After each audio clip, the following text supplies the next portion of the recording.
다음 뉴스는요. 생활 건강 분야 뉴스인데요. 준하연 아나운서가 준비했다고요. 네, 안녕하세요. 이번 주부터 생활 건강 뉴스를 전해드릴 아나운서 준하연입니다. 사실 저는 이름보다는 주디라는 별명으로 더 많이 불리는데요.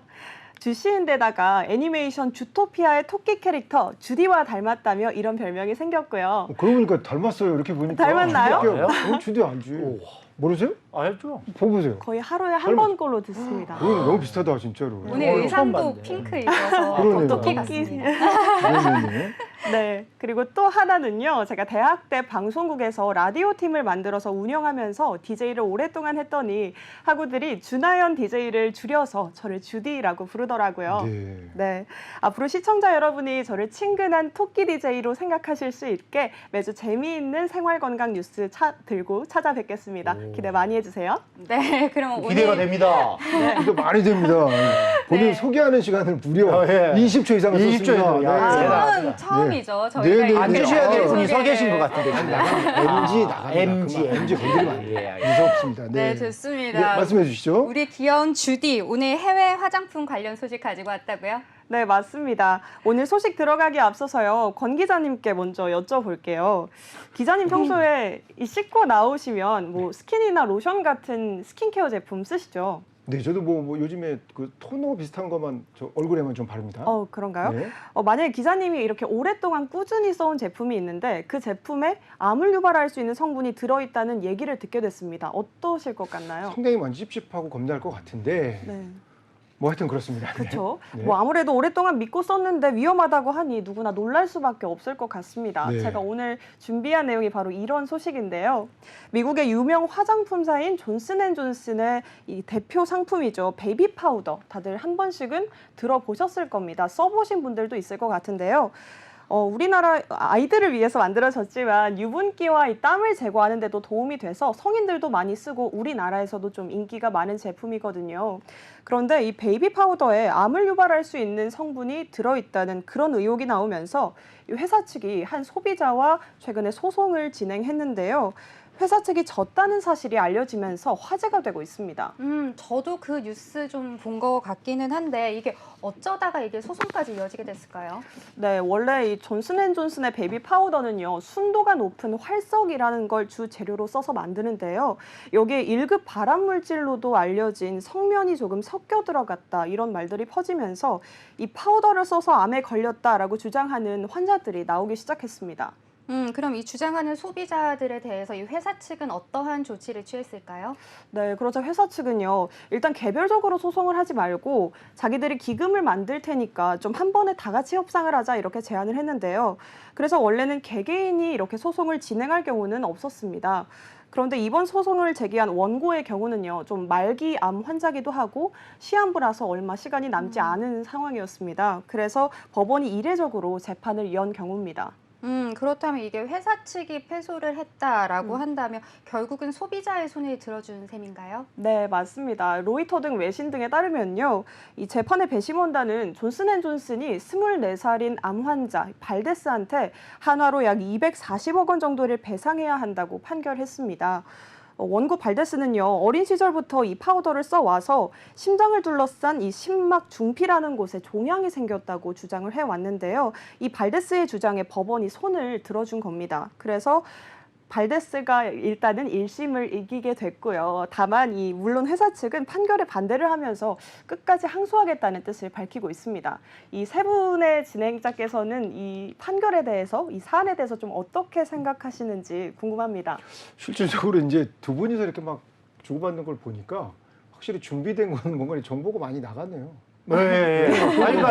아니 너무 철저히 많이 준비를 나갔어요. 해가지고 그러니까. 왔다니까. 저희가 열심히 준비했습니다. 네네. 근데 권혁 기자님 네. 감사 인사를 하셔야 돼요. 내가 그런 거예요. 네. 그래서 저는 이제 말씀드리고 싶은 것 중에 하나가 한국도 대한민국도 되도록이면 이런 어떠한 사안이 발생을 하면 회사가 아니다라는 걸 입증할 수 있는 어떤 그런 조건에 많이 그 재판 결과가 좀 갔으면 좋겠습니다.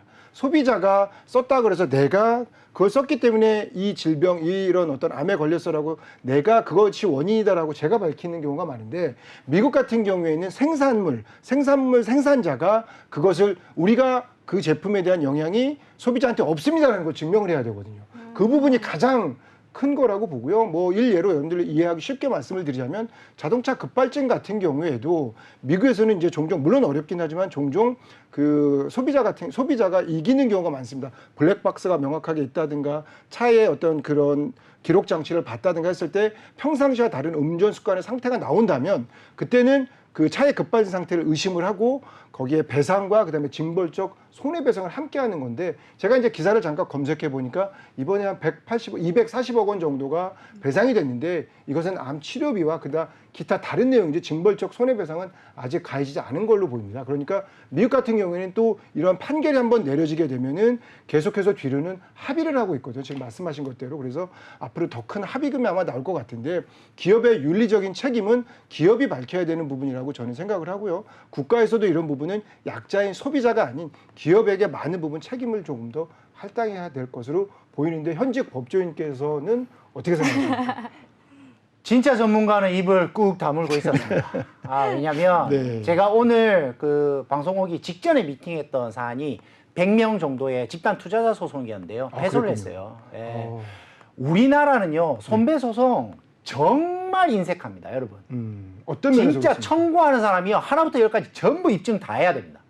말도 못 합니다. 그래서 웬만한 금융 뭐 투자자뿐만 아니라 그냥 손배소송은요, 그러니까 피고에게 상당히 유리하도록 돼 있고 더 웃긴 건 승소도 잘 안 줄 뿐만 아니라 승소를 준다 해도 배상액이 형편없이 나왔습니다. 맞아요.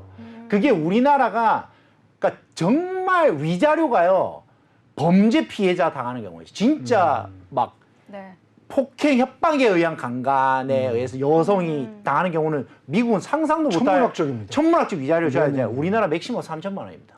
말도 안 이게 되죠. 말이 정말요? 되는 나라가 아니에요. 네. 이게 지금 사법부가 손배 금액에 있어서만큼은 다시 바꿔야 됩니다. 지금 제가 이 관련해서 또 한 가지가 그럼 우리나라에서는 이런 사건 없었어요? 뭐 이런 거 좀 네. 생각해 보시잖아요. 그거 뭐죠? 그죠? 가습기. 가습기 사건 살균제. 있었죠. 예, 그 있었습니다. 근데 그거는 다행히도 한 2천억 정도를 이제 그 뭐랄까 저기 뭐 혹시 다국적 예예예 기금으로, 네. 거기서 이제 배상 기금을 조성해 가지고 이렇게 했습니다. 그나마. 그리고 그 기금 대상이 안 됐던 사람이 소송해서 500만 원 인정됐어요. 아이고. 한 명이. 음. 별도 소송 나간 사람이 있습니다. 그러니까 기금으로 해결하는 게 제일 좋아요. 왜냐하면 소송은 너무 원고들한테 가혹해요. 힘들어요. 그리고 또 입증 책임 전환은 한다라고 하는데 현실적으로 전환이 잘 안 됩니다, 여러분. 네. 그렇기 때문에 최근에도 이제 뭐 이렇게 집단 소송 있죠. 제조물 책임. 그게 제조물 책임이거든요. 제조물 책임을 주장하는 집단 피해자가 발생했을 때는 법원이 전적으로 그 원고들에게 편의를 제공해 줘야 됩니다.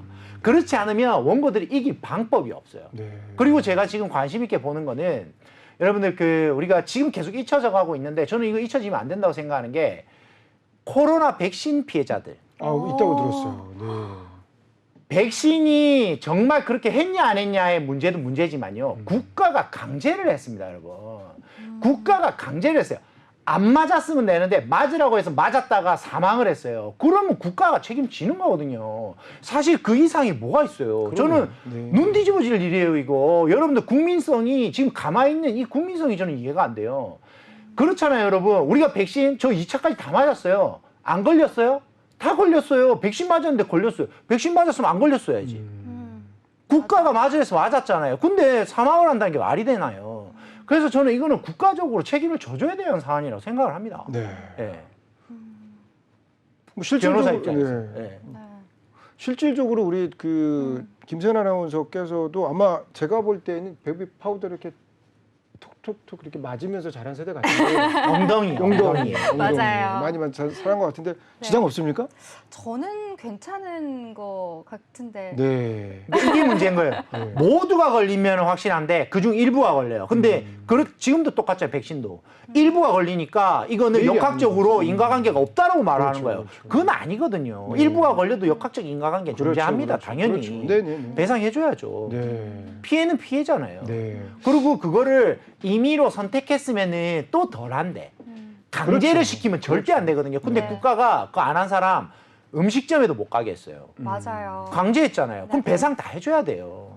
지금, 기금 조성해야 지금 돼요. 관련해서 소송 같은 게 진행되고 있나요? 백신 지금 안 맞으셨던 분. 광화문 가보세요. 피해자들 있어요. 계속 그렇게 피해를 호소하고 있어요. 근데 너무 불쌍해요.